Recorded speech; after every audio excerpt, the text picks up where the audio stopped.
My name is Aurora Winslade, and I am the Director of the Office of Sustainability at Stanford University. I also teach change management at Bard College's Sustainable MBA program. And I'm here to talk about the connections between sustainable operations and sustainable education. Stanford University has launched the Door School of Sustainability. It's the first new school in over 70 years at Stanford University. And I think it speaks to the understanding that sustainability is important to everything that we do, and the time is now to apply solutions for society. So there's a professor at Stanford, his name is Mark Jacobson. He and his colleagues have studied the fact that we have the solutions that we need. For example, one of their research papers has put out the information that we already have the technology available to power over 130 countries with renewable energy. And I like to look at another study from McKinsey that shows that over 70% of large transformation efforts in companies fail. So I teach change management, and if you think about it, if 30% of change efforts succeed, I think the big challenge facing us at higher education is how do we equip our graduates in policy, in science, in technology to design and lead successful change so that we can apply all of this incredible technology that we already have, the ability to power the world with renewable energy, for example, to transform society at the speed and scale necessary to effect the transformation so that we can create a sustainable society. That's what I'm here to talk about. My name is Gary Cocke. I'm the Director of Sustainability at UT Dallas, and I got into the field of sustainability because of my passion for the environment, and I studied ecology in grad school. But as a sustainability professional, I quickly learned that you need to really speak to the human component as well. And so as I was developing a message for water conservation, I really realized that I enjoyed working with communities and transitioned from municipal government to higher education, because I think that in higher education we're in a really pivotal role where we can really influence communities and drive the change that we need to create a sustainable world. And so a big part of that, I think, is certainly the technological innovation. It's the policy. It's answering the scientific questions that we need answers to. But it's also building a culture. And so here, higher education and the university experience is a really important developmental time for so many people. And we have a generation of students that they've lived their entire life knowing that climate change is a reality. They've lived their entire life knowing that we're in a biodiversity crisis, and they're eager to get an education where they can, affect a change on these issues that they care so much about. And so I think that we have several roles that we can play. One, we can provide the training that these students need so that they're effective in creating this positive change. But we can also create a campus environment where they can participate in co-curricular activities. Like we have an eco hub at UT Dallas where students can learn how to farm organically. They can learn about the intersection between our farming practices and food insecurity. They can learn about the fact that we have food deserts in our urban environments. They can learn about how our agricultural practices impact the environment, and they can learn about all the different ways that these things intersect. And then they also have the opportunity to build community with the other students out there as well. And so we've seen a lot of impact from the students that are able to give their time to work at the Eco Hub. They donate that food to the Comet Cupboard, so we serve food insecure communities. They get to feel that positive change, and then they can take that with them as they leave the campus. I think that it's important that every student, regardless of what they're studying, they should leave UT Dallas so that they are ready to be a responsible citizen. And then hopefully for those students that are interested in pursuing a career related to sustainability, we offer opportunities so that they can find the niche that they are called towards, and so they can learn the impact that they're going to be able to have. So I'm Jen Andrews, and I'm a project director at the UNH Sustainability Institute, where I've been since 2014. Before that, I spent 13 years focused on climate action for businesses and colleges and universities and local governments. I came to that career in climate and sustainability sort of accidentally or not intentionally through an internship. And it was really the result of having a love of the natural world and a sense of being sustained by the kind of landscapes and ecosystems around me, I'm from New England, and New England's a beautiful place. And so, that was a motivation to protect it. And so when I learned as an undergraduate about climate change and its impacts, and this was now a couple decades ago, my first feeling was despair or concern or anxiety, because it felt very big and removed. But I had the fortune of connecting through an internship, a writing internship, because I was a liberal arts major, with a nonprofit whose mission was around climate action, and immediately learned that through your profession, you could have an impact on the world. And this was a new concept to me. I thought profession was how you paid your bills, and life-changing.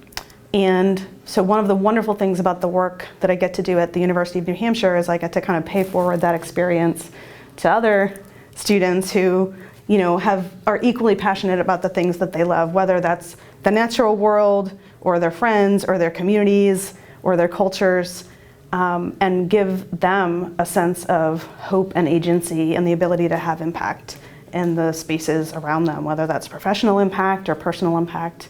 So that's really hugely rewarding, and I think we're in a place in our kind of history and global situation where there's a real hunger for that, and a real need for that, and so it's an amazing privilege to be able to be part of an institution that offers that to others. So my name is Ryan McPherson. I'm the Chief Sustainability Officer for the University of Buffalo. I'm so happy to join the University of Texas at Dallas here, and really be talking about change management, and how we advance climate action and sustainability solutions, and how we do that as a broader community. A lot of different people, a lot of different stakeholders need to be part of this effort to really kind of move us forward. Yeah, I think the biggest thing as individuals to do is to think as a system, first off, right? So here at the University of Texas, Dallas, I think it's about asking yourself, how can you advance sustainability within your role at the university, within your professional role, within your team role, within your student role? What are the different things that you can do to be part of that solution? There's system change that needs to occur, and there's a lot of great things happening here that I've already seen, and those are vital. But there's also the individual components that really need to reinforce that, right? And the two of those, systems and individual change, really needs to come together. I think the issue of climate is one that I really focus on. There's so many different aspects, but that can really bring together a lot of the work that we do in sustainability. And so thinking about what is the personal responsibility I have in my own actions, and what is the responsibility that the university has to make those right decisions as well. And not just because it's the right thing to do, but because it's in the best interest of the university to recruit the best students, the best faculty, to reduce costs, and also to take advantage of new policies at the federal level, which are really advancing the type of work that we need to do and that we are doing. Good afternoon and welcome. Is it on? Okay. Thank you so much for attending today's panel, where we're bringing together thought leaders from nationally recognized universities for our most significant panel about sustainability yet. We believe sustainability supports and elevates a university's broader mission, and today you'll hear about how connecting sustainability to a university's culture is consistent with community and student values, because we believe universities are uniquely positioned to address the challenges faced by our generation. And so I'm Danielle Dunn. I'm a member of the Office of Sustainability here at UT Dallas. And one of the strong partnerships I depend on in my position is with the Office of Research and Innovation. And along with our Sustainability Research Institute, this panel is another great example of the partnership, because we both believe that a university can be a role model both to the community and industry around it. And so today's panel, we welcome from Stanford University, Aurora Winslade, Sustainability Director.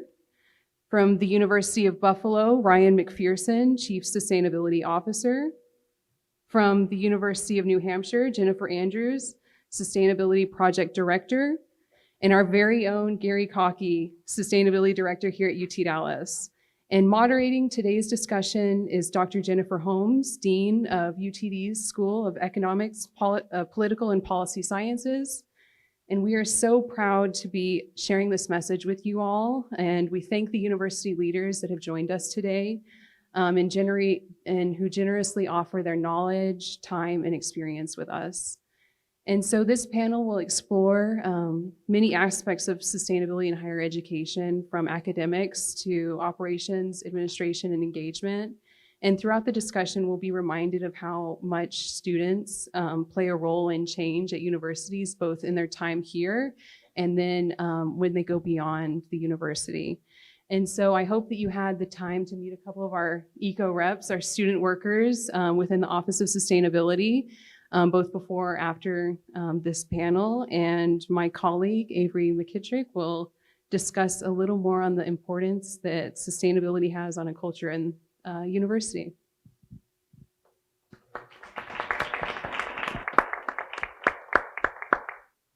Okay, well, let's get started. Oh, Laura, I'm sorry. I want to get to my questions. Dang.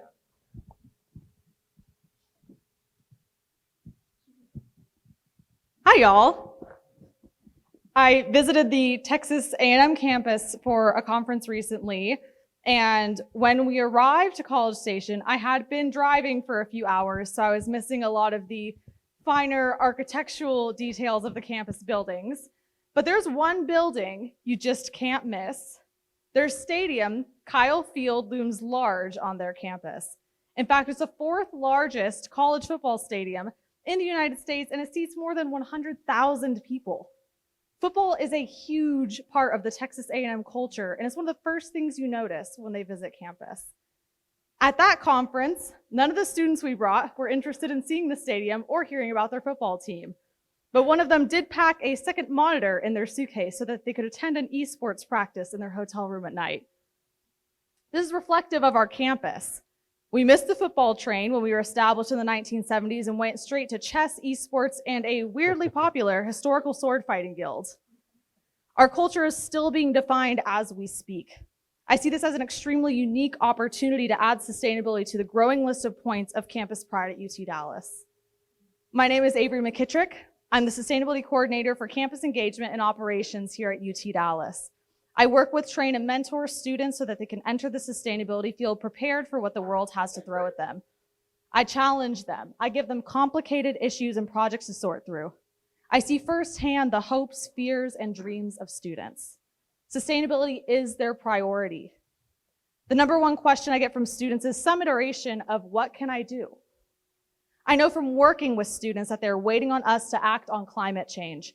They want UT Dallas to join national leaders in sustainability, and they are ready to embrace sustainability as a core value of this university, as part of our campus culture. UT Dallas has the opportunity to not only attract sustainability talent, but also to train and equip students to make change after they graduate. The time is now to act, and we do not have time to wait. The future is renewable, breathable, clean, innovative, and green, and it is our choice whether we embrace the future or are left behind. Now I'd like to invite Danny Lamb, Program Manager with the UT Dallas Office of Research and Innovation, to come to the stage to announce the winners of the 2023 Earth Fair Poster Competition.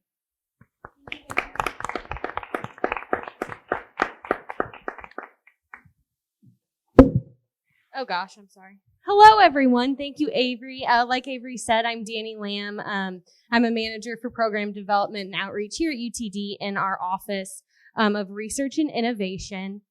So I'm excited to say that we ran our first ever Earth Week poster competition where graduate students who did scholarly work in sustainability were able to first submit their first round of poster sessions judged, and then we're able to do the final round of community voting at the Earth Fair. And I just want to say a quick importance to community voting. It really is important to get our students' work out there to the community and for them to be able to explain it in ways that everyone can understand.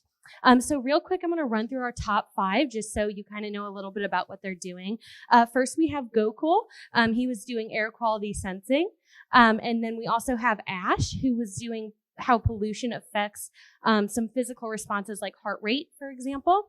Also Jaya, and she was kind of doing about how prescription drug disposal and supply chain issues within that are affecting our waterways, as well as Mohammed.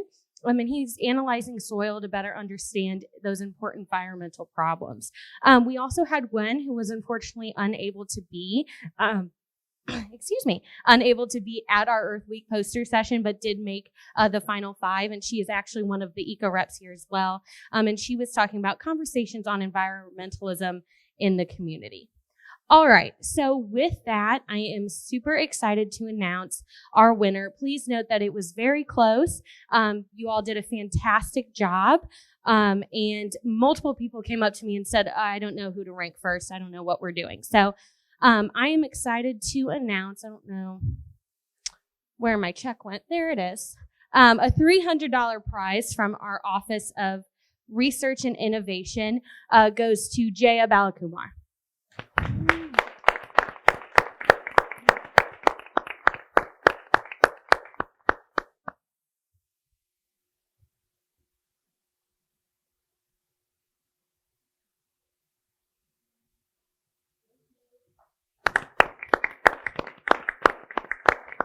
All right, congratulations to Jaya. And now I think we can finally get started with our panel. I'm delighted to introduce our Dean of the School of Economic and Political and Policy Sciences, Dr. Jennifer Holmes, who will be moderating today. Dean Holmes, take it away. All right, well, now I'll start. Yeah, I clearly wanted to get started. Maybe we should just start with defining sustainability. So what's included and what role does higher education have? And I'm looking at you, Ryan. Why don't you start us off? We could probably all answer it. Maybe just to start, thank you so much for having us today, Gary, and to the team and the rest of the community here at University of Texas, Dallas, and Dean, and, Aurora, and Jen. Such a privilege to be with you both.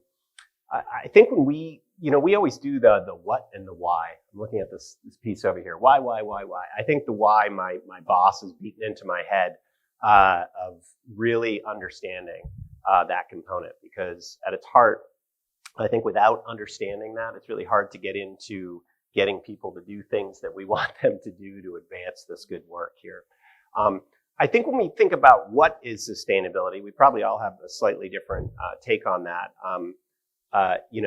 My first thing is, what is it not? It's not the tree hugger, crunchy granola piece that I think a lot of us stereotypically go to immediately.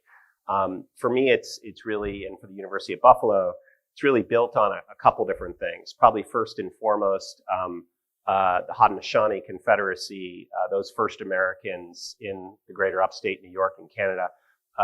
The sovereign law that the Haudenosaunee had, the Great Law of the Iroquois Confederacy, was about, sometimes you may have heard or referred to it as a 7th generation law. But thinking about our decisions across 7 different generations and what impact that has, upstream, downstream, et cetera. I think the other piece, and gave me some good counsel today, thinking about it as an integrated across, not a triple bottom line, but what did you say? An integrated piece of thinking about, yes, the ecosystem services we have in our decision making, or the environment, probably above everything, people, and how do we leverage all of that social capital. And then, yeah, we live in the real world. How do we pencil things out, right? This university has a budget. It's got to live within that, and think about those things. And then finally, the Sustainable Development Goals, I think, do a really good job for us. Those little pins that you see us, each of those 17 colors corresponds to a different part, a different goal that the global community is moving after. So I think that that what is sustainability for us kind of goes to that. I think that the more important piece to me is the why. And why do we do this work? And I was telling Gary and some colleagues, my baptism into this was a little bit rude. And before I was doing sustainability work, I was working on our government community relations. And I remember walking into my president's office and making a plea to do this initiative. And he said, Ryan, why should I do this? And I said, John, it's the right thing to do. And he kind of paused and put his hand on my shoulder. And I just thought, oh my God, here comes a teachable moment. Total failure. And he said, I have a lot of right things to do. And I think all of us have a lot of right things to do that we're working on every day. And that strategy is an important part of who we are to align with our values, but it can't be the only thing. And I would submit there are really 6 factors that kind of drive our why. The first being about we are an institution, all of us up here and you, of science and data. And our faculty are speaking incredibly clearly on this issue. I don't think we've had that type of consensus on any issues practically, but they are speaking very clearly about the time we have to act and the severity of the destabilization of our ecosystem. Our students are speaking incredibly clearly. 60% of them say that they think the future is frightening, and 40% are afraid to have children, or are thinking not to have children because of climate change. This climate anxiety is a very real thing to them, and it's because it's personal. They're going to be here a lot longer than we are, and it is something that they are looking at over their entire life. So you've got the science, the students, and then there's this regulatory component now, because we have to. The IRA Act, a lot of state legislatures, maybe not here in Texas, but a lot of different incentives that are out there now, and sticks that are coming later this week. The Biden administration is going to be advancing the new power plant regulations that were made possible through the IRA, and a lot of other components. There's a business argument. There's other regulatory components, and yes, of course, because it's the right thing to do. But I'll pause there and just kind of use that as a frame for us to think about the kind of value prop for advancing climate action and sustainability. Great. Anyone else want to add to that? Pick up on that a little bit. How about now? Better? Can you guys hear me? Okay, great. So at the University of New Hampshire, we've been focused on sustainability as a core value for a long time. And we're a public land, sea, and space grant institution. So we have a mission to serve the public good, again, true for all of higher ed, and certainly for public institutions.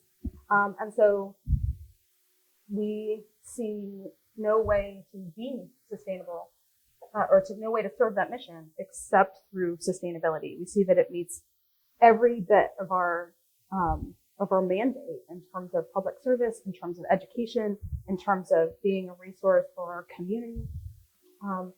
We likewise use the Sustainable Development Goals in a kind of integrated bottom line framework.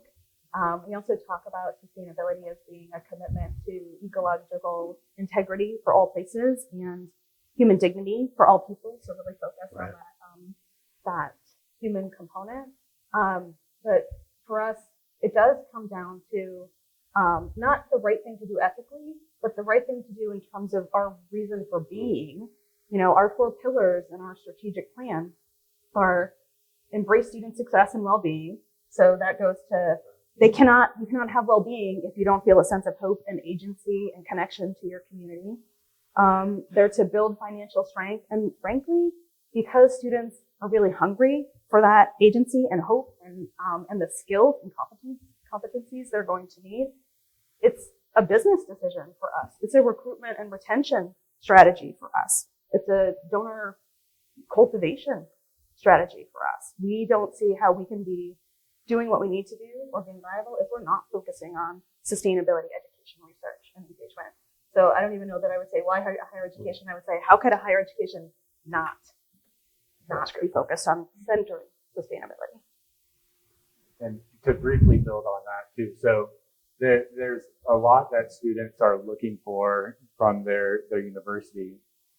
First and foremost, they're hungry to make a change. They're looking for academic opportunities related to sustainability. They want their studies to contribute to something bigger. And for those students, it's important that we offer research and curriculum opportunities. But then students are also interested in sustainability in co-curricular spaces. They want to be able to go to the community garden. They want to be able to help with the bees that they have on campus. These types of things can help build the community for students. It can also kind of help with the climate anxiety that you talked about, Ryan. We get a lot of students that are really finding community through going to our eco hub, going to the community garden, and they learn a bit about sustainability, and they learn that they have community on campus as well, which is very important.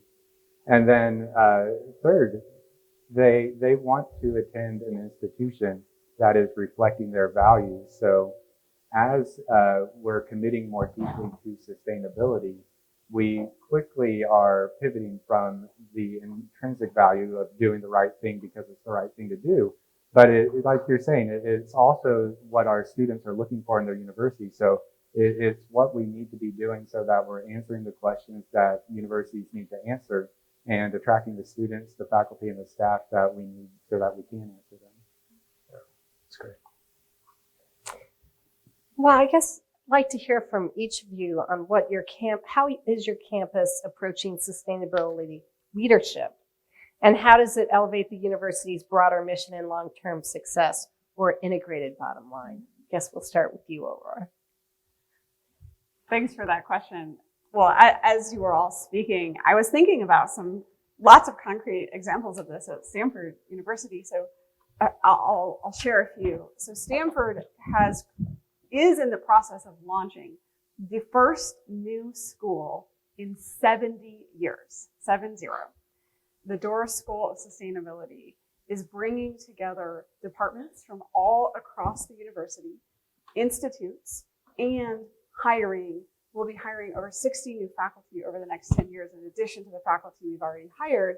And that's become possible, well, first because the president and the provost laid out a vision.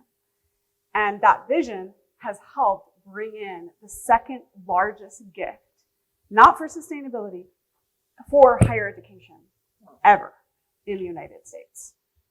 John Doerr and his wife donated because they understand, if you've read one of his books, that speed and scale necessary to solve for the climate crisis. And it's possible. We have the solution. So Stanford has one of the most advanced energy systems in the world. We call it Sustainable Energy Systems Innovation.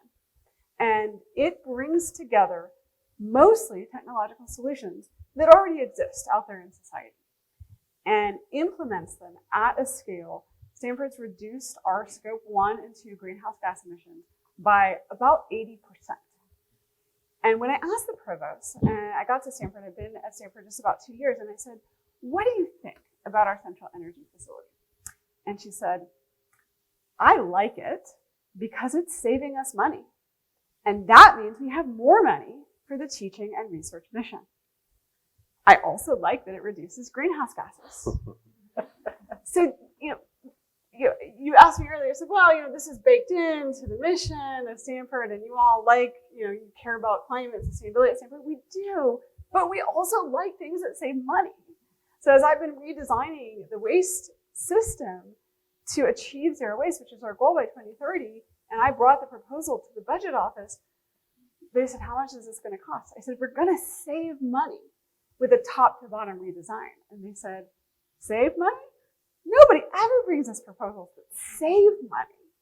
But with that integrated, holistic approach, we actually can sometimes, not always, but we can sometimes actually reduce costs. And that's what we're trying to do. That's how we like to approach things. And that's why we're seeing a sea change around the country. In some of you, we were just talking in the business world, that the SEC is requiring disclosures in financial statements because sustainability has an impact on the bottom line. And it's that connection of this isn't feel good granola. We are connecting the dots. We can do good. We can do the right thing. And we can implement all of these solutions. Mark Jacobson, a professor at Stanford University, and his colleagues have identified that we have enough renewable energy capacity to power over 130 countries around the world with renewable energy. But what we need to do is scale that and implement the solution. So we've been talking, so you know that one of my passions is how do we equip faculty and students with a change management ability to bring this to all of society. And so I think that is more for future conversations. Aurora's been doing this for a long time. You need to listen to her. She's very good at what she has been doing and will continue to do. We're so glad you're at Stanford now, doing more of that. And just a disclaimer, I am a crunchy and I do like the Lorax, so those things are okay to do. I think the argument we're trying to make is that those aren't necessarily the things that are going to get us to over the next hurdle, right? And so we have to be thinking about what is that true value prop. For us at the University of Buffalo, we're working on that contribution that was made, that philanthropic gift, but we're organized very differently around this. It's a very decentralized approach on sustainability. My president and provost certainly are supporters and believers, but it's really our strategy built around climate is 10 different initiatives over the course of 10 years led by 10 university leaders. And those all have teams around them, as I'm sure it does at most of the universities. But we've really tried to empower those 10 areas along with the other aspects, the other divisions within the university. My boss calls them silos of excellence. And really trying to think about how do we work both within the climate strategy, but then within the way in which the organization is established and ordered. So, you know, if it's 3 people, with all due respect, Gary, to you and your team, you know, it's DOA. It has to be integrated into the larger university, and people have to feel ownership over their specific pieces as well as the larger whole. Yeah, I want to second that and kind of pick up on some threads. As I said, so sustainability has been a core value at UNH for a long time. You know, we were an egg school originally, so a lot of connections to community, to natural resource, you know, conservation, and to economic development. And so, you know, that's fundamental. And when we kind of started our institute and our more formal work, we still have one of the only endowed institutes for sustainability in the country, and we're one of the first sustainability offices. So we started with a framework that looked at food systems and biodiversity and climate justice and culture, putting culture in the middle of that, and also very decentralized. So also have known from the get-go that our role needs to be having there be ways for everyone to see themselves in it and everyone to lead on it, because it's not something that one office can or should lead. And that we need every college, every department, every student, and the expertise that they bring and the passion that they bring. So we really, our approach to sustainability to leadership has been around convening and championing. And there's been a lot of great impact from that. And, you know, we've had an environmental conservation and sustainability major for a long time in our College of Life Sciences and Agriculture. But again, that's kind of a narrow focus. And so in the mid-2000s, we developed a sustainability dual major that could be paired with anyone's individual major, so that we were able to bring together folks from colleges, all the colleges, students to work together in interdisciplinary teams. So there are a couple of required courses, electives from all the colleges, and then the capstone experience. And the capstone experience is, I think, emblematic of one of our kind of most important principles in terms of how we approach sustainability, which is we approach it in community. We approach it in partnership with community organizations, businesses, other colleges and universities, you know, working with groups like the Association for the Advancement of Sustainability in Higher Education, Second Nature, supporting a network of schools and doing carbon management and carbon reduction through a tool that we offer called SciMap, which actually UT Dallas uses. All of that has allowed us to be in community and learn from each other, because what we know about sustainability is that we need a sustainable learning community where everybody is learning and everybody is teaching and we aren't reinventing the wheel. So that's been a pillar for us. And what we are working on now is kind of breaking down those silos. All this time we've been working to connect. We need to do more than connect. We really need to integrate. It can't be just a bunch of parallel efforts where people are informed or even collaborating. It needs to be, we're all moving with a shared purpose, as fast as we can and leapfrogging. And so that's the approach we're trying to take. We're always kind of trying to refine and figure out how to get there. We don't know how to do it yet. It's a lot of experimentation, but I'd say that's where we're going. Yeah, and just to tag on, I think that higher education is really in a unique position to be a catalyst for addressing the grand challenges of sustainability. So we are in a privileged position in that we are going to train the next generation of leaders. We are in a privileged position in that we have so many experts in our audience and on our campuses that can help to address these issues. And then the approach to sustainability, I think we need to really steer into that. We need to make our campus environment a place where our community can live the future now. You can see what sustainable solutions look like. You should leave this campus with those lessons in mind, and you should take them into your career or wherever life takes you. And so there, I think that the approach to sustainability leadership really just, it needs to be one where we are making sure that everybody knows that they have a seat at the table. If you think about the issues that we are aiming to impact, and then you reconcile them against the different majors and the different schools that we offer, there's an important role for everybody to be playing in rising to these grand challenges. So I think it's really important that we have an approach that invites everybody into this conversation so that we're effective in the work that we take on. Gary, can I just add to that real quick that, I think for me, the aha moment was when I realized, my most important job is not to get to climate neutrality, but it's to graduate 5,000 sustainably literate climate warriors out there every day. That's our product. Our product isn't operations, right? And I do operations, but it is research, teaching, and service. That is our, at least at the University of Buffalo, that is our mission. And so how do we think about graduating poets, lawyers, scientists, et cetera, that are integrating those things in and leaving beyond the academy to do that? I just think that really resonated with me and thinking through that.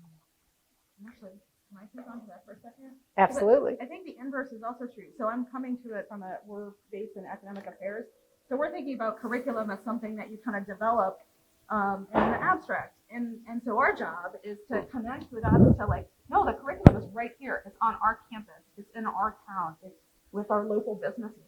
That's the curriculum. It's solving real world problems that we don't have answers to, because when you make space for students and faculty to solve problems where we have to have experimentation and we don't already know the answers, and they feel that they're adding real value, they learn a lot more. They're contributing a lot more learning to the broader community, and there's no better way to build connection and frankly loyalty to the universities as well, which is not the main goal, but it's certainly an important benefit. That's a great point. That's great. Yeah. That's definitely part of the integrated bottom line, right? It's very fun here because the UTD is new to this, not Gary, of course, but we're all working on it. Just about every dean here is working together. It's a lot of fun. So speaking of that, how are you connecting the dots between operations, curriculum, and equipping students to lead and manage change? So lessons learned, change management. We got to start with you, Aurora. Well, I love this question because building on what you're just saying about the solutions being right here and the connections that can be made between operations, teaching, and research. So actually, this week, we're reviewing applications at Stanford from our Living Lab Fellowship Program. And the model, this is just one of actually hundreds of hands-on project-based sustainability courses, but this is my favorite because the model is that first, we source the research projects from our staff and we say, what problems do you want to solve? What are the needs that you have? And it could be somebody in the procurement office that says, I need to better understand scope 3 emissions in our air travel.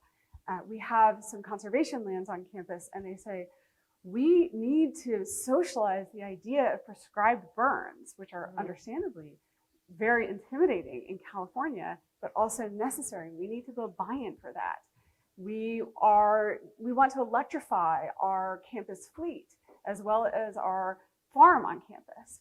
So we identify the projects, and then students apply to become part of this program. And then I co-teach with an incredible professor a class on change management and project management. So students from all over the university, disciplines across the institution, with their expertise in whether it's chemical engineering, policy, natural sciences, social sciences, come and they do the research. Faculty, community members, alumni form project boards. And they advise the student and build, and sometimes it's the people who need to sign off on the project, administrators like yourself, sit on the project boards, and over the course of the year, the students develop the solutions. And by the end of the year, they are making the recommendations to say, here's the next step in the sustainability journey. And this helps us create the momentum for the change agenda, and it equips the students with the skills they need so that when they go on, whether they're joining corporations, government agencies, nonprofits, they not only have the technical expertise, but they have the change management expertise, because that's what we need to transform society. I said earlier that we already have the technological capability, but another study from McKinsey shows that 70% of change efforts fail in organizations. So if we only equip people with the technical expertise, but not that change management, then we will not implement the solutions. So this connection between the research and the teaching and the operations offers us the living laboratory to experiment and give people, you don't learn these things just by reading about them. You learn them through doing. And it also attracts donors. We had great success with a program like this at Swarthmore College. I was telling you we had a donor who actually donated $5 million for the mechanical room of the GeoExchange plant after first funding a hands-on living laboratory course like this. And I know you have a lot of experience with this kind of hands-on fellowship program. Yeah, it's been, well, and I'll just say I got into this field sort of inadvertently and accidentally because of the chance of exactly that kind of hands-on course. We've unlocked negotiation around meeting Kyoto targets for UNH. And in order to do that, we had to have a baseline carbon footprint for UNH. So, went ahead and did that as part of a master's thesis, another student, not mine, but then turned that into a tool that could be used by other colleges and universities around the country to do their carbon management and their carbon footprinting. Which is now the standard in higher education. We'll plug there. We could not do our work without it. But really, the community created it. And it has been, contributed to and refined and built by virtue of, sharing, learning, and best practices in a really collaborative way. And so that's one example. We have lots of examples of these kind of connecting operations with applied, connecting students with applied projects, whether on campus or with community partners. And that's the piece I really want to kind of emphasize and add is on campus or a little beyond campus. Either way, it's this real world problem solving that is local. In some ways, there need not be a hard boundary between kind of where the campus, and there isn't a hard boundary between where the campus and the community go. So, we've been running programs like that for a dozen years, and yeah, funders love them, students love them, but here's the really cool part, which is you get 5, 10, 15, 20 years into that, and now you have students coming back, mentoring, identifying projects, mentoring projects, funding projects, paying it forward, and not even 5 and 10 years, but now we have students who are a couple years out, and they are thrilled to be able to kind of offer those same experiences that kind of gave them a pathway to other students. And so the thing that we work really hard to layer on to all of our experiential learning programs is a focus on networks and community and sharing and what we're learning, because again, none of us has time to kind of figure this out individually. We have to collaborate and figure it out together. And so I guess I would say, from my perspective, one of the most important value-added things you can do as you're building these kind of living lab experiences and high-impact learning opportunities is to model, build in expectations for, and give opportunities to practice being in community and being in a learning community. So that it's not only you're doing your work and learning about your thing, but you're learning about what everyone else in your cohort is doing, and you're sharing what you're doing, and it just elevates the whole experience. Yeah. Well, I know with regards to connecting the dots, I report in facilities management, and my goal is to make sure that our campus is modeling values to our community and that our campus can be a tool for the core mission, educating and applying expertise towards research. And there, I also want to point out that, of course, we prioritize what we're doing, formally with our curriculum and our research, but then there's a lot of importance with what we do in our co-curricular spaces. And so I'm a big fan of programs where we can engage students with our message, get them involved with the work, elevate their voices so that we can do more of that work, and then put a positive feedback loop into action. And so some examples of that are our apiaries. I think are probably the most visible thing that we have on campus. We have Dr. Ripple, who's in the audience right now. And so he's a honeybee biologist, but he also dedicates hours and hours of his time to mentor students. We have an eco rep that is a student worker in the Office of Sustainability that he has profoundly impacted her. She's going to go and study environmental law. And then we have students that come out, they help to build the hives, decorate the hives, install the bees, maintain the hives, harvest honey. And then we bottle it up and sell it, and we use the money to support more student projects. And it's hard to measure what all of that really amounts to, but it's an amazing impact. And then we have other ways where, we have students that are here today that lead our bicycling efforts. And so they get mentoring and they learn what they are passionate about with real hands-on experience. And then they affect their college campus in a very real way, and various other programs. So in addition to what we can really measure through our curriculum and our research, there's a lot that we can do in kind of the informal setting that really impacts students profoundly. And it's not always easy, right? I mean, are there operations people in the audience here? I mean, my colleague, who's my new best friend over the last 5 years, who directs our facilities, she's always like, oh, great, you get to dream the stuff, and then I have to actually do it, right? And so there's a give and take there, right? The lights still need to go on when you flip the switch. And so thinking about how we play both sides of that, the students are learning, but I've also seen my facilities colleagues really get huge value out of interacting with the students on different projects. And that's something we don't always focus on. They've chosen to work at a university, not just because we make widgets either.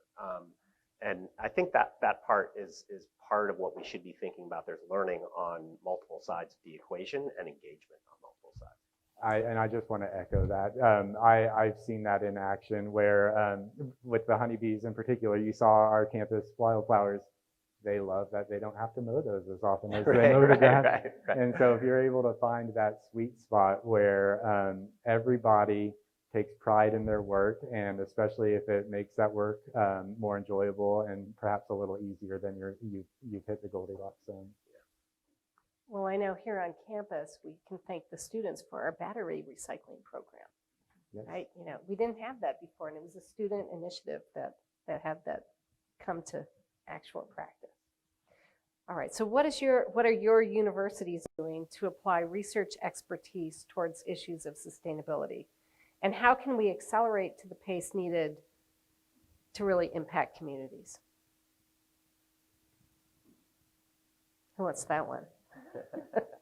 I'll say very briefly that Stanford has a new impact accelerator that offers research funding to faculty specifically for applied research. And the requirement to apply for that funding that is very different than traditional research is that one, faculty have to have a partner. It could be on campus, it could be off campus, but there has to be a real world partner. And the research has to be able to be applied on a very short timeline, typically 1 year or less. And a third difference is that the research accelerator itself doesn't just give the funding and then wait and evaluate the results, but they act as a partner throughout the project. And so my role is for the on-campus projects, I'm working with them to set up ongoing support for operational projects to help be a facilitator, because it is different to work with operational partners than what the typical faculty member has to deal with in a research lab. And so we are working together to figure out how to support faculty and postdocs, and because the drivers and incentives for working with the NSF or other funders are different than when you're working with, say, the director of transportation, who says, well, what you need to know is our buses have to run. And that's our agenda. So it's an ongoing collaborative learning process. Yeah, I learned a while ago never to tell faculty what they'll be doing. It's a good way to lose your job very quickly. But I do think that when you think about the recruitment of faculty, especially, and staff for that matter, you know, and you look at the stats of what they're looking for, because it is about the recruitment of talent at the end of the day. And it's not just our students who are focused on this issue. If you look at the latest Deloitte, it used to be called the Millennial, now it's the Z in Millennial survey, you know, climate is the #2 issue that they are looking at, followed by mental health and a bunch of other things. Those do not stop at the laboratory bench. And those are issues that are really important for young researchers who are coming into the mix. For that matter, for experts, they're very important. But I just think thinking about that component and what's driving them and how to recruit and retain those PIs is really critical in this too. It's a different angle to it. I love that. I'm thinking about a couple disparate things. You know, there's kind of research, capital R research. One of the things we've started to find is that, you know, for NSF grants, you now need to be able to include a broader impact statement in every grant to be competitive. And, you know, sustainability is a great kind of message around broader impact. And we've found that having now kind of gone all in on sustainability as a key part of our strategic plan and a core value and our brand, that our faculty have had kind of more gravitas in their, and kind of more leverage in their claims around broader impact focused on sustainability outcomes. So that's been one, I don't know that exactly answers your question, but it's an important kind of component of maybe the benefit of focusing on sustainability research. And the other kind of thing I'm thinking is more about maybe smaller R research and student research and applied research, which again is not necessarily always the kind of prime candidates for those NSF grants or NASA grants, but there's a lot of really important research that students can do and faculty can do with community partners that is more, you know, day-to-day, more incremental, kind of smaller projects with philanthropic funding too. And those are really important. And like over the last 3 years, so we've always had an undergraduate research conference, or have for decades, but over the last 3 years, we started a new kind of sustainability-focused track for our undergraduate research conference and our graduate research conference. And we had 140 plus presentations just last week at both of those conferences from student researchers working with faculty mentors on sustainability projects and sustainability outcomes. And so being able to celebrate that and elevate that as important research, you know, as real research that's important and having a real world impact has been meaningful for us too. Yeah, so over the course of the last year at UT Dallas, we have been hosting a series of symposia where we have been inviting faculty to come and just talk about the research that they're leading.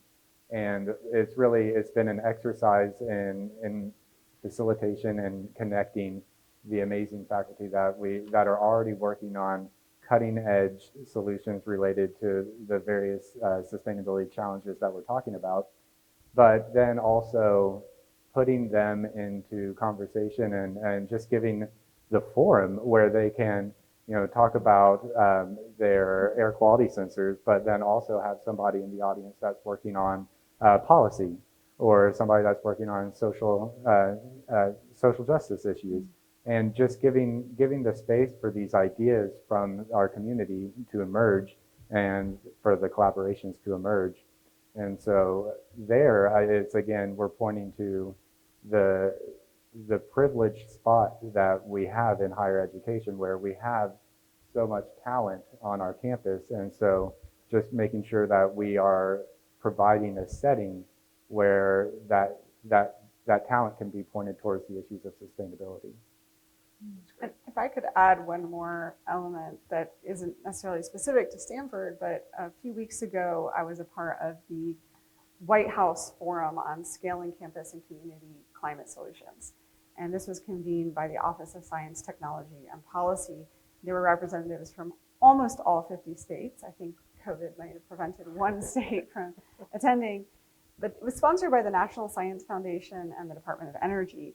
And the idea is to see if we cannot create some sort of almost climate extension service like federally supported ability to take these kinds of solutions that we have been piloting on our campuses for years, connect it with the teaching and research mission, and leverage the dollars available from agencies like NSF and DOE, because there's more and more funding available. And the solutions, though, do need to be regional, local solutions that serve Dallas differently than we serve Palo Alto. And create the capacity building in the local places, but also share best practices like we are doing now.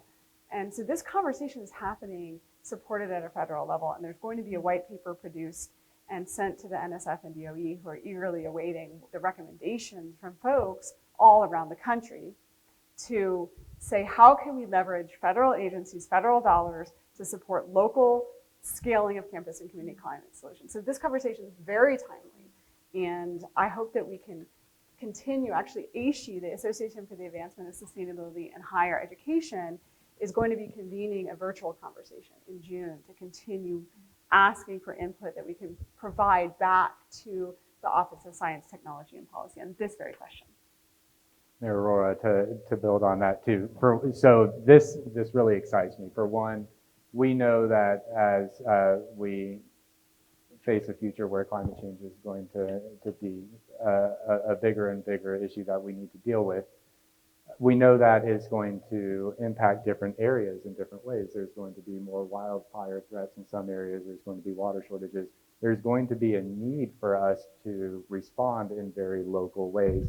And so to hear the conversations that are happening where higher education can support local communities in meeting these challenges is really, it's exciting. And then I know to then put that into the context of the demand that I see for this too. So we host a UN Regional Center for Expertise on Education for Sustainable Development, and in very plain language, that is meant to support the global sustainable development goals at the regional level and to bridge silos between education, local government, business, and nonprofit. And so we hosted our annual symposium, and we had panels, and we were intentional to choose leading work from each of those sectors related to good health and well-being, quality education, climate action, and the topics that we aim to impact. And the work that is happening out there is incredible, regardless of the sector that you're talking about, and the need for somebody to be there to curate the questions, to find the answers, and then to implement in a setting so that they can be scalable and ready for the challenges that we're facing with climate change in particular is really important, and very excited to hear that those conversations are happening. Well, I'm taking notes. So sustainability aims to impact our relationship with nature. So how can our campus facilities and operations lead? And I got to start with you, Ryan, because I know Buffalo is. I'm the hippie crunchy guy. No, because Buffalo is, I would say, almost revolutionary in that response. So maybe you can start us off. Well, I think everyone has done some really great work in this. It's interesting. Somehow along the way, we've gotten beyond this aspect that we all actually came from nature, that we live in nature, and that there is this thing called clean air and water and food that keep us going every day. These ecosystem services, and so I work a lot with the Nature Conservancy. I'm on their New York board, and largest environmental organization in the world. They estimate, I think it's between 30 to 40%, or you probably know the answer on this, or Jen, that our nature-based solutions could get us there. To actually, if we just actually leverage nature more instead of ripping it down, to do mitigation, let alone the adaptation that's necessary. I think for us at UB, we've worked on this a couple different ways. The one that really comes to mind for me personally is how we've tried to blend nature and renewables. So we just finished a big on-site project. It's about 13 megawatts, which is fairly big for us, on campus. It's one thing to do a big project out there somewhere far and away. We wanted to do it on the campus for two reasons. One, self-interest.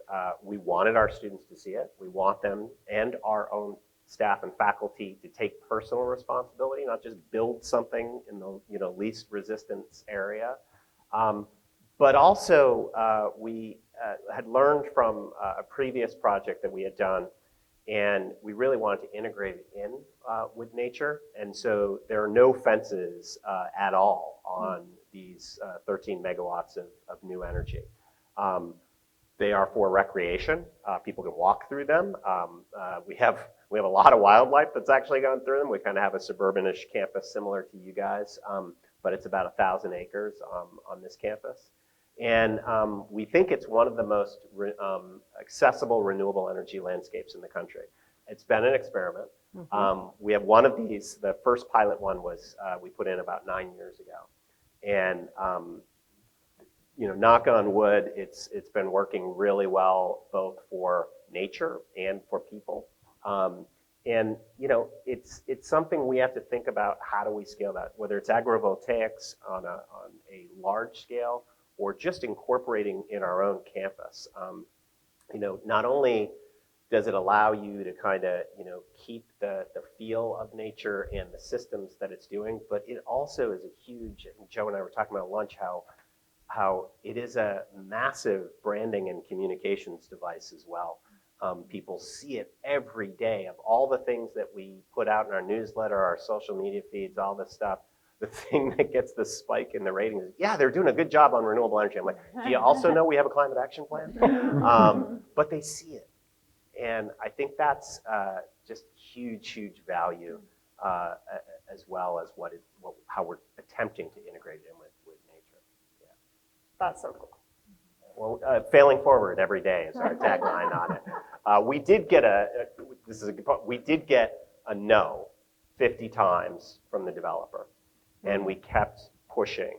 And in the end, what they were insinuating, the quote was, "It's against code." No, you just had to pay a little bit more on your insurance. And now they actually pay less on their insurance, and they save money because they didn't put in all the infrastructure of a chain link fence that makes the university look like a prison, which we're not going to do. And we held the line on it. And so I'm hoping that we get a little bit more traction through industry and the communities that you're talking about, and sharing those things and holding those solar developers accountable to not just the easiest way, but the way in which it can make our campus look and feel, and the inclusivity of that. Part of change management is the question, what would it take to make this happen? Yeah. How do I not get the first no? Right. Don't ask a question to which the answer can be no. Right. That's great. Yeah. Aurora, earlier you mentioned that we have enough renewable energies now that we could be doing a lot more with what we already have in hand. And that leads to a limiting factor being a culture. We need to foster a culture that is willing to do more. And so I think that what we're doing in our facilities is a really powerful statement to our community. Whenever students step onto your campus, I assume that it is a powerful statement. They see those solar panels, they can walk amongst them, they know that their university is committed to sustainability. And so, if you don't mind if I step on the moderator toes a little bit, Go for it. I'd like to prompt you, could you reconcile a little bit the true value of the solar panels? So you've got, I'm sure they attract students. I'm sure that they are contributing to curriculum. I'm sure that you host tours. I'm sure that they help with your climate action plan. Can you talk about the different ways that you're realizing value from what you've done with your renewable energies? Yeah, it's a work in progress, first and foremost. But I do think at its core, there is this sense that, we need to take responsibility first. And I think there is something about putting it on your own dirt and not just, we need to do it. We're in the middle of doing an offsite buy. And actually, we were looking here in Texas until the market went upside down a year ago. But I think that's critical too. But I think we led with the on-site because it's just such a powerful message. And it was not easy. I think that was the harder thing to do. And so this balance between speed of working on climate action and getting things that will have longevity. But for us, the inclusivity message was really important. And the personal responsibility.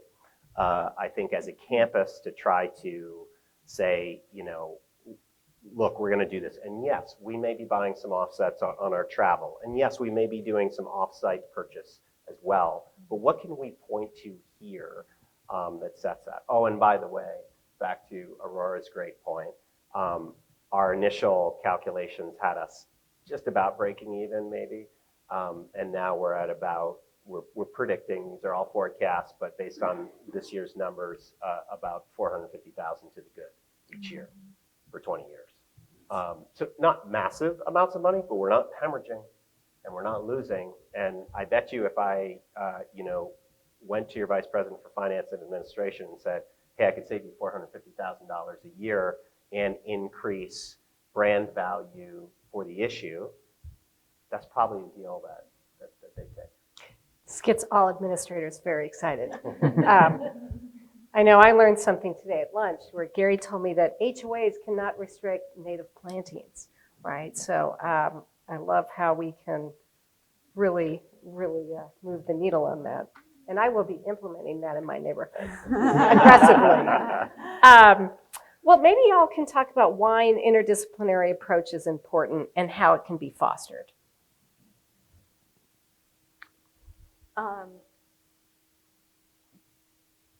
Because sustainability is inherently an interdisciplinary challenge, because we need, finance and business, we need planners, we need resource conservationists, we need marketing, we need artists, we need healthcare, we need everyone.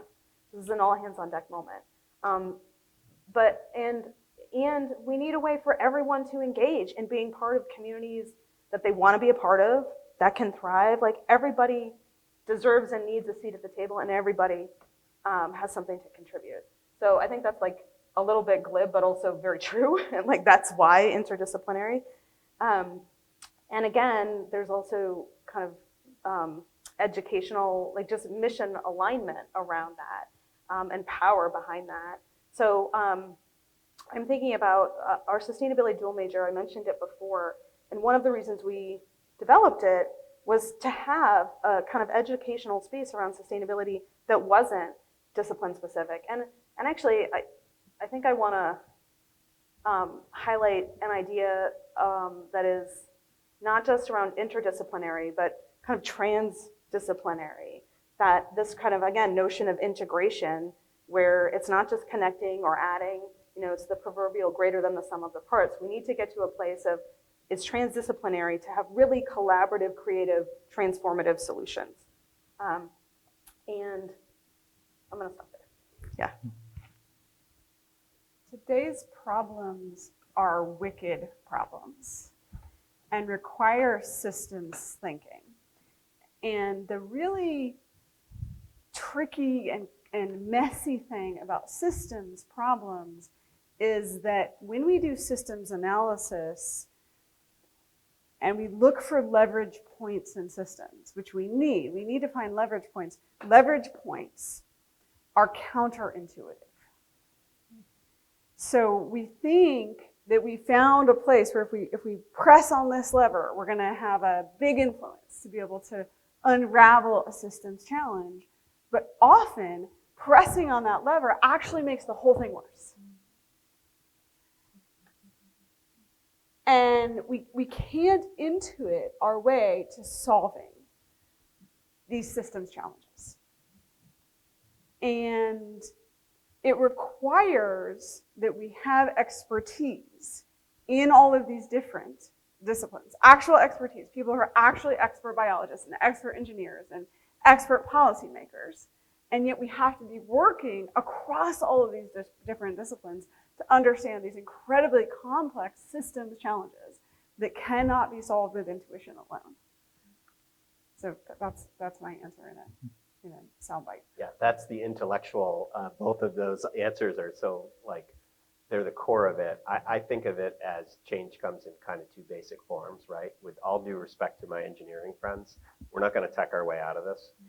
And with all due respect to the liberal arts, we're not going to get messy, silly, sometimes stupid humans to do the right thing all the time, right? We have to pull from both of those main areas within the systems that the two of these two scholars and practitioners just really reinforced. Like it is such a massive problem, and it's the only way we're going to get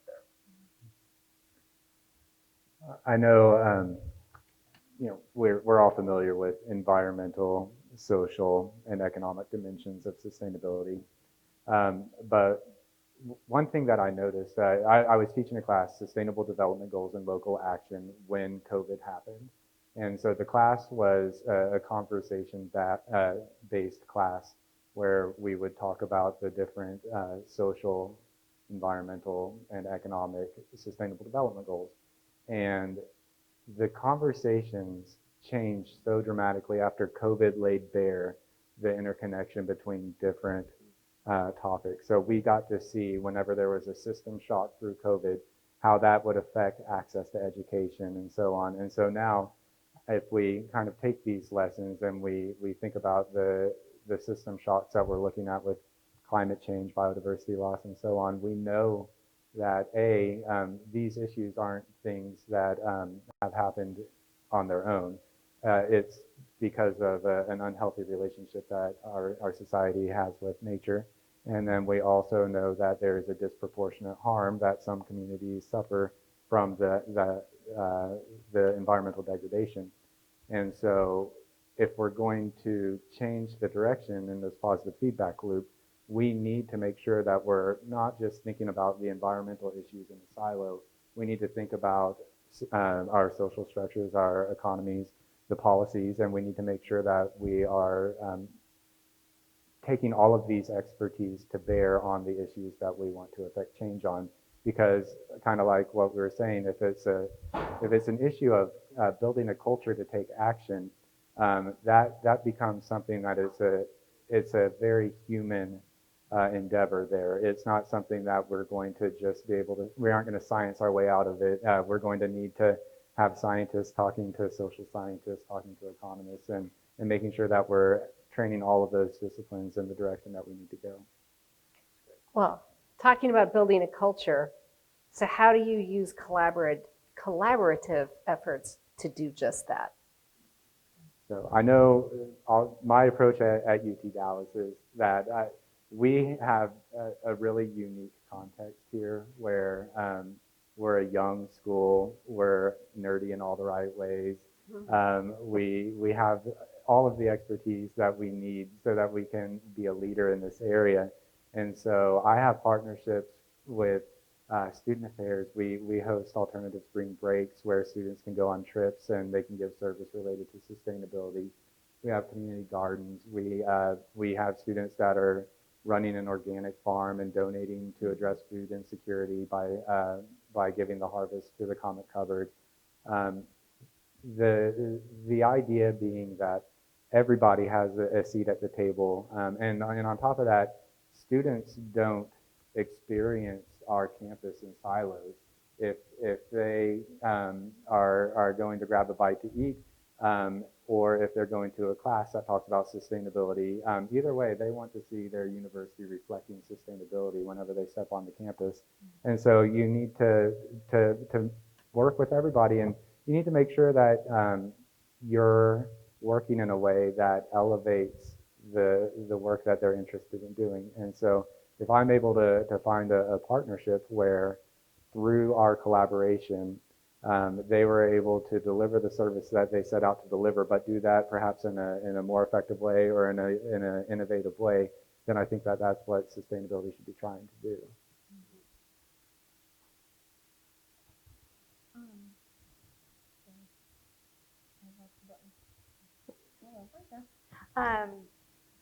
So I'm thinking about, dozens of examples, this is what we do every day.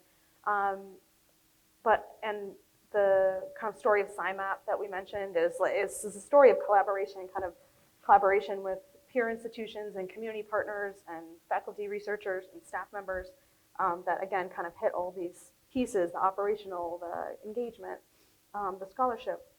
But one of the really cool things when we, as an institution, decided 6 or 7 years ago, again, to kind of put sustainability at the front of our strategic plan and our branding, is that we really leaned much more heavily into the idea of students as collaborators with us. So it wasn't just students who we were teaching how to do these things or involving them in these things, but as active leaders and collaborators in the projects on campus and with our community partners.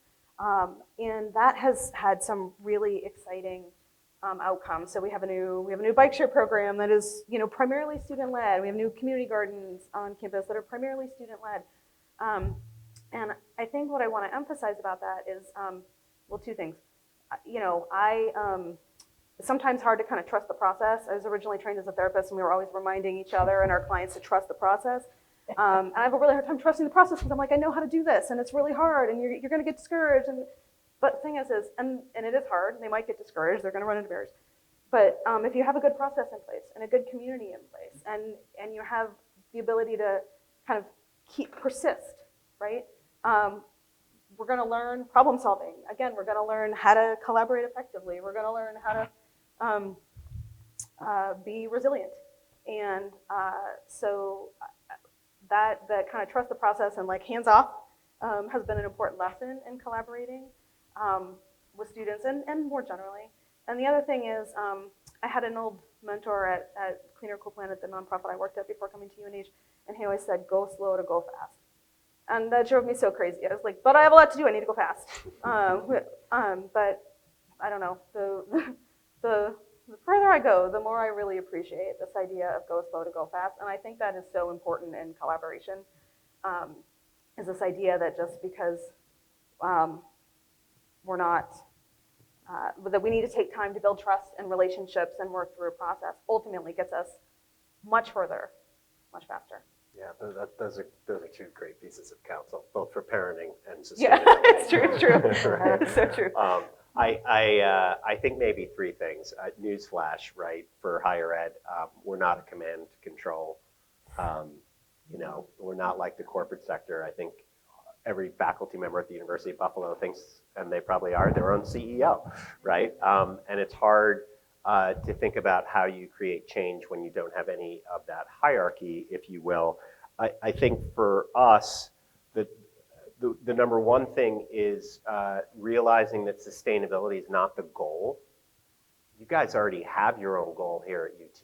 Ours is to become one of the top 25 public research universities, right? I think we're at like 32 or something. And so how do we leverage sustainability as a strategy to achieve the goal? I don't want to put one new thing on your list that you don't need to do, right? So that's why I think we challenge, as an area of practice, everyone to be thinking about what is it that sustainability can do to advance your existing goal or the university's goal, like within your division. And then I think number two, I hate this, but I think it's true. You know, I would say one of the biggest tools I have in our tool belt for our sustainability work is that the fear of being left behind. I work with a lot of my colleagues, and we have very good conversations about where they are, and I'll call up Aurora and be like, where are you, you know, et cetera, and leverage that. You know, we do have to keep pace. We do this in every other area of the university. But this is an area where we can collaborate across our communities of higher ed. And then the last one is something that I personally kind of put almost above everything, which is this work is about storytelling too. It's about lifting up those people who are getting it right, modeling that, telling that, getting that out there, reinforcing that behavior, and really building that incentive. I don't have a stick in my job. I just have a lot of carrots. I wish I had more carrots, but the storytelling and reaffirming that is the best way to model behavior anyway, right? No one ever does something new when you say, just do it this way, versus it's what you're watching someone else do and get rewarded for, if you will, in all senses of the word reward. This is so fun. This is great answers. Building collaboration is definitely about trust, and there are a couple tools we've been talking about earlier. I teach change management. Really, I think of myself as a facilitator of change management, and there's a basic framework that I use in my work and that I share with my students, and it's so simple. It's the why, what, how. And whenever I'm working with anyone, I want to start with, can we align around why we're doing what we're doing? And then if we can first start there, once we have a shared sense of why this is important, then can we align around a short, clear set of outcomes, what we want to accomplish? And if we can build that shared sense of purpose around why and what, then there's many roads to the same destination. How we get there, we can figure out the work plan. Whoever's in charge of the project can map that out, but that why and that what, that's really what I want to bring the stakeholders together. Like you said, I have really, except in a couple small areas, I have very little direct authority. But that's really the power of collaboration, is getting that shared vision, that shared sense of why and what. And that's the change management, the change leader bringing that alignment. Mm-hmm. And I have seen it time and again transform organizations when people, that's what motivates. Everyone's busy. Everyone has too much to do. But when that bug gets there of seeing, oh, we can achieve that together, that's what gets people coming back to me. And then the third thing I'll say is having fun. I have so much fun. I remember going in many years ago to a meeting with the vice president for finance at UC Santa Cruz, and I said, it's hey, usually not fun. No offense. yeah, well, and I said, hey, Peggy, how are you doing? She's like, well, I'm better now that you're here. I was like, oh, really? Well, why is that? She's like, well, for one, sustainability is pretty fun. And for another thing, I give you a lot of really intense feedback. You take it and you implement it. You listen to what I have to say and you come back and you show me that you've done something with it. And so it's really fun to meet with you.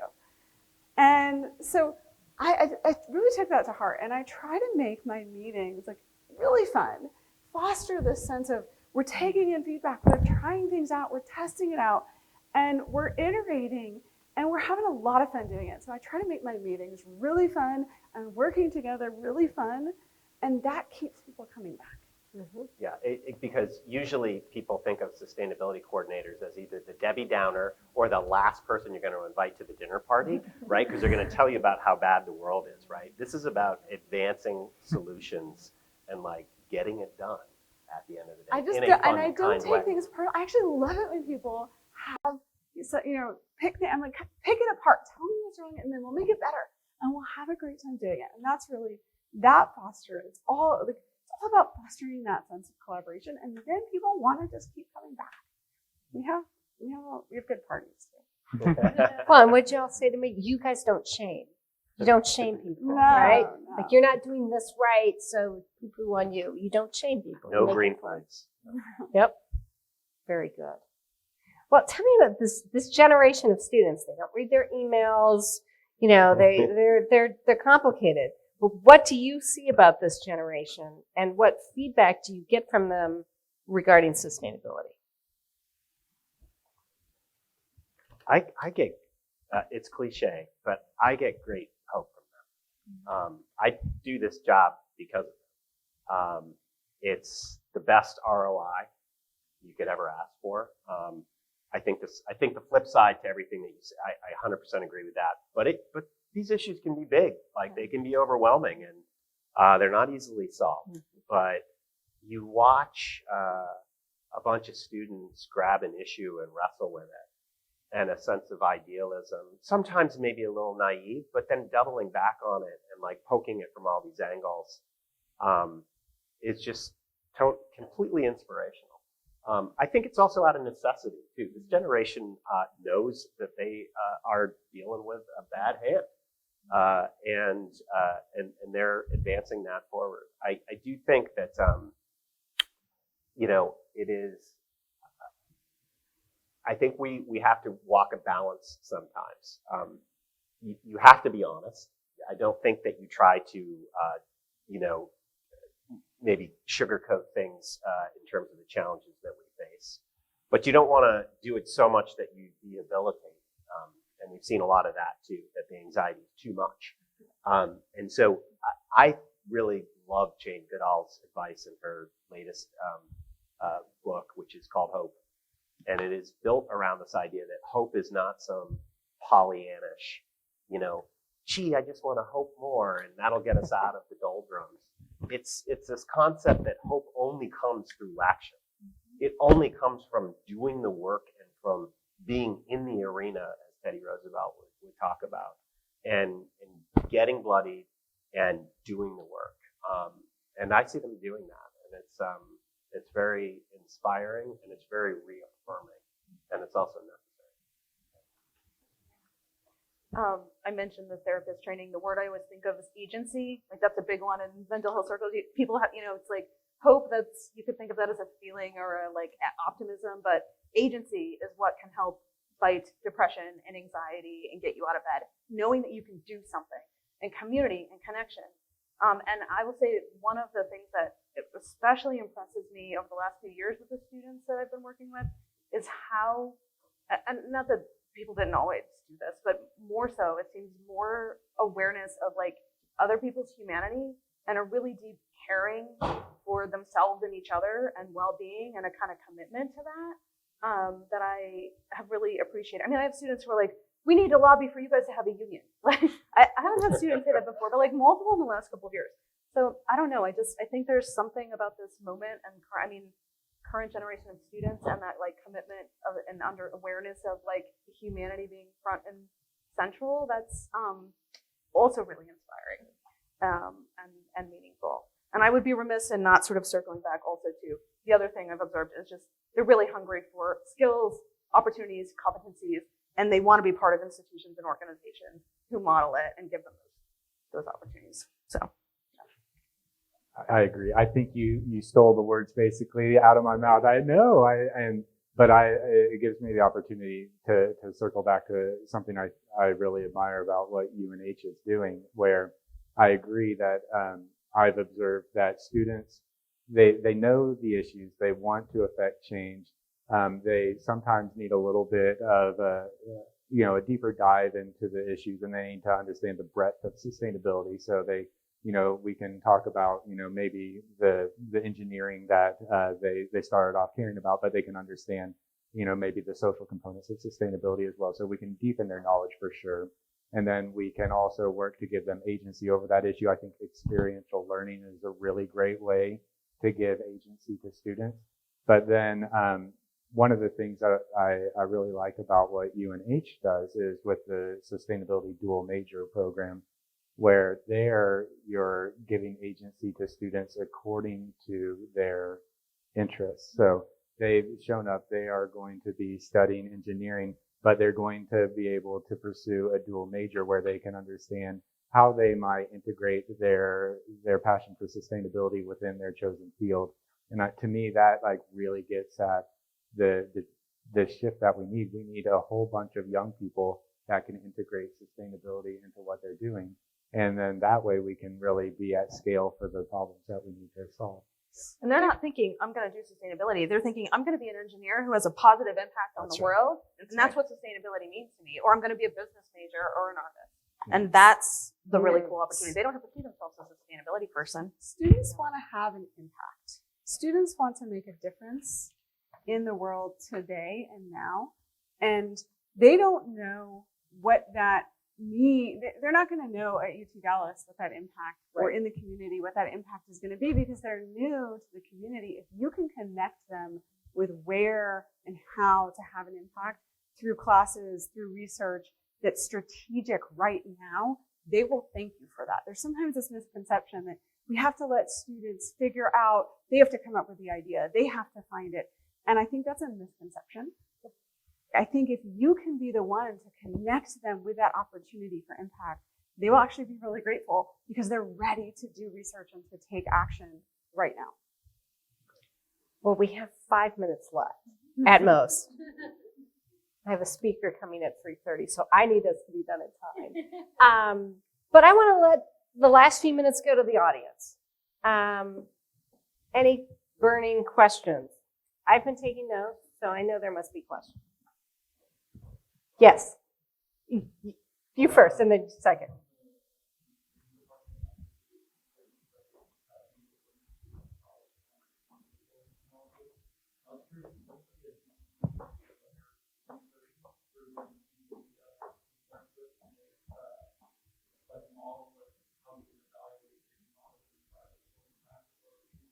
Yes.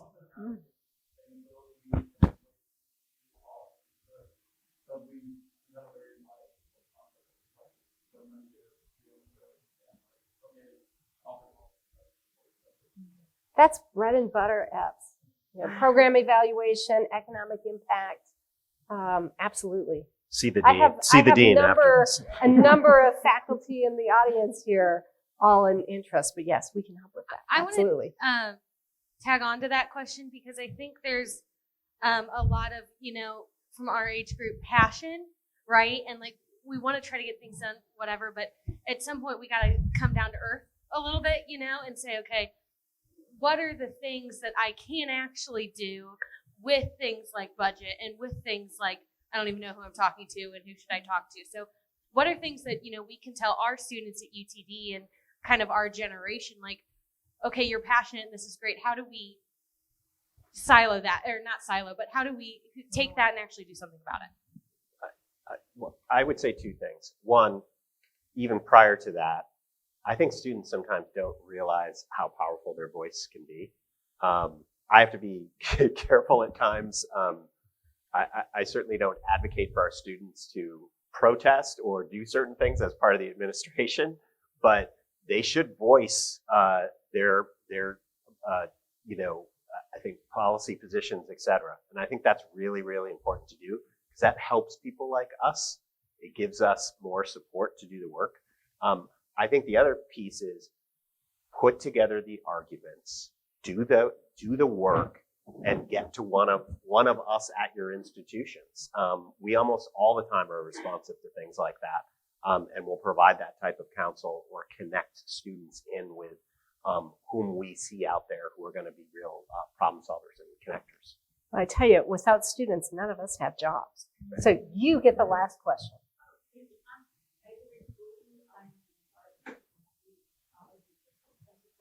Messy, silly ones.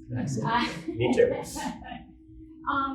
So I've heard a lot about like it's important to deal with the community and address the community and be aware of the community. And I'm wondering what your institutions are doing about outreach programs, because I think one of the best ways to connect with the community is reaching out to primary, secondary education and getting helping partly scaffolding for teachers in those areas, but also then getting students to think that these are questions that they can be entertaining earlier on when they're actually experiencing them. So I was curious if, I know that there are the kinds of relationships with partnerships, community investors, these kinds of things, but I'm wondering what you're also doing with outreach for other ways. I have a couple. So we do a lot of teacher training, and so one of the things we looked at in both our teacher training and our early childhood education center were projects around, in the early childhood education, nature-based education. So we had a graduate student who worked with faculty and staff on a whole kind of curriculum revamp, and then shared that at the state conference around early childhood education. So that was like an example of that type of project. Similarly, I'm sorry, I just lost my train of thought.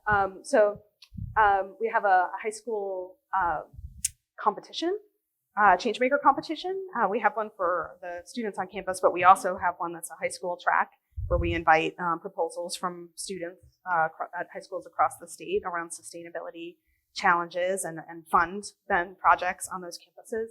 And the last program I want to point to is it's also high school. But we have a Changemaker Fellowship program that runs through our admissions program where we reach out to students in high schools across New Hampshire and we let them know about sustainability at UNH, and we invite them to come to UNH and be part of our Changemaker Fellowship and be part of a network of changemakers on the UNH campus. So obviously that has a dual purpose: one, raising awareness around sustainability earlier in the high school; two, building a pipeline; and three, giving the students a community once they get to campus. So that's we've just been doing that for the last 2 years. It's been 2 or 3 years. It's been hugely successful and valued. Stanford has an Office of Community Engagement that gives out grants to entities all across the campus to do specifically work with the community. So there have been a number of grants that work on sustainability projects with the local community. Much of the same, and I will yield back the remainder of my time to the dean, because she's the boss.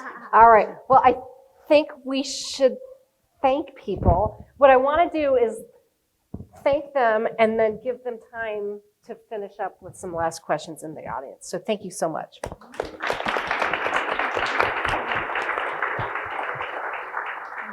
All right. And they're still here. So thank you. Stick around, please. Interact, ask your questions. We have cookies, water, and tea over there if you want to enjoy some refreshments. So thank you so much for coming, and thank you again to our amazing panelists. Just again, fantastic. Thank you so much.